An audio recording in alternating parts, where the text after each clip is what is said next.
This is very simple. Allah created life as a test. And there is no human being that escapes other than being tested. Now, a lot of times what happens is we look at other people's lives and we think that they're not being tested. We say, wow, my life is so difficult, but this guy's making $50,000 more than me. He has no problems.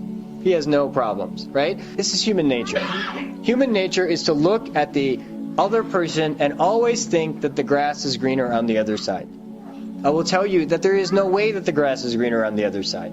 First of all, I know that, having had enough experience living in this life and having enough people come and tell me their problems, that the millionaire has problems and the person who is at below the poverty level also has their own problems.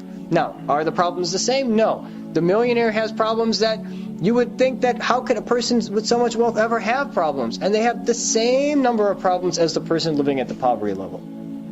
It's just the way Allah created life. You can't escape. It's not that when you earn a certain amount of money, you've escaped.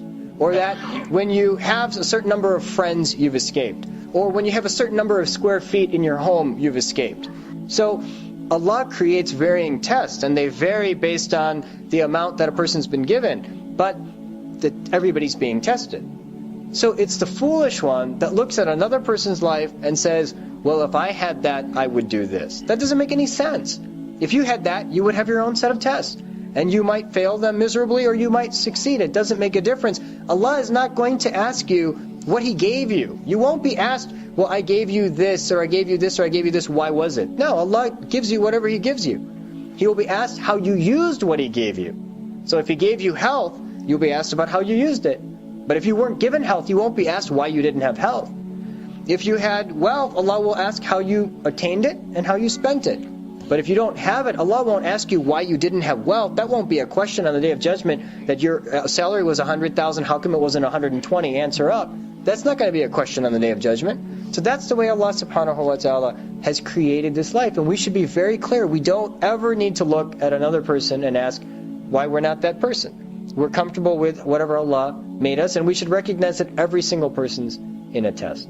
The biggest mistake, in fact, the way you fail the test is to complain. And say, how come I don't have this? And how come I don't have that? How come my kids are like this? And how come my this is like that? How come my boss is like this? Those are all complaints. They don't get you anywhere. That nobody wins the game by complaining. In fact, the Prophet ﷺ asked for protection from the complaining tongue. That's the person who gets deceived. They start blaming the world for their circumstance rather than recognizing that their circumstance is an opportunity for them to convert the mundane into something much more special.